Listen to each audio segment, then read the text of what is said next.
देवेंद्र फडणवीस को मुख्यमंत्री बनाया जाएगा तो एकनाथ शिंदे के पास क्या क्या रास्ते बचेंगे। दरअसल महाराष्ट्र चुनाव में महायुति की शानदार जीत के बाद एकनाथ शिंदे ने अपने सीएम पद से इस्तीफा दे दिया। कयास लगाए जा रहे हैं कि बीजेपी के दिग्गज नेता देवेंद्र फडणवीस की इस बार सीएम पद पर ताजपोशी होगी। अब शिंदे के पास क्या क्या रास्ते बचेंगे, चलिए समझते हैं। एकनाथ शिंदे अगर मुख्यमंत्री नहीं बने तो वे ज्यादा संतुष्ट तभी होंगे जब उन्हें कोई दूसरा बड़ा पद दिया जाएगा। ऐसी स्थिति में अगर ये केंद्र की राजनीति में एक्टिव हो जाते हैं तो ज्यादा हैरानी की बात नहीं होगी। शिंदे को केंद्र में मंत्री बनाया जा सकता है। बीजेपी ने कुछ महीनों पहले शिवराज सिंह चौहान को भी ऐसे ही मध्य प्रदेश की राजनीति से अलग करके कृषि मंत्री बनाने का काम किया था।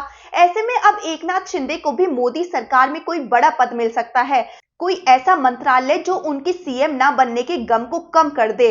वहीं दूसरी ओर ये भी देखा जा रहा है कि अगर एकनाथ शिंदे महाराष्ट्र की राजनीति में खुद को सक्रिय रखना चाहते हैं तो वे डिप्टी सीएम बनने को भी राजी हो सकते हैं। इस तरह से महाराष्ट्र की सरकार में उनकी सीधी दखल रहेगी।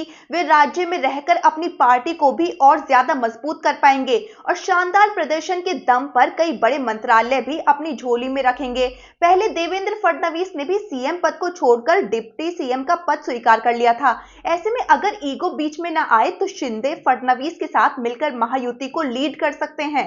तीसरा रास्ता एक ये भी है कि नाराज होकर शिंदे समर्थन वापस ले सकते हैं। लेकिन अगर किसी भी स्थिति में एकनाथ शिंदे इस तीसरे विकल्प को चुनते हैं तो ऐसे में ये उनके लिए सियासी रूप से आत्मघाती सिद्ध हो सकता है।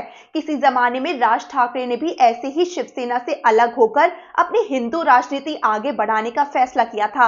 आज उनकी पार्टी का ऐसा हाल है कि सभी सीटों पर जमानत जब्त हो गई। ऐसे में अगर एकनाथ शिंदे बीजेपी से अपना समर्थन वापस भी लेते हैं तो उस स्थिति में उनके पास ज्यादा विकल्प नहीं बचते, क्योंकि बिना दूसरे सहयोगी दलों के उनके पास आगे बढ़ने के लिए पर्याप्त वोट बैंक नहीं है।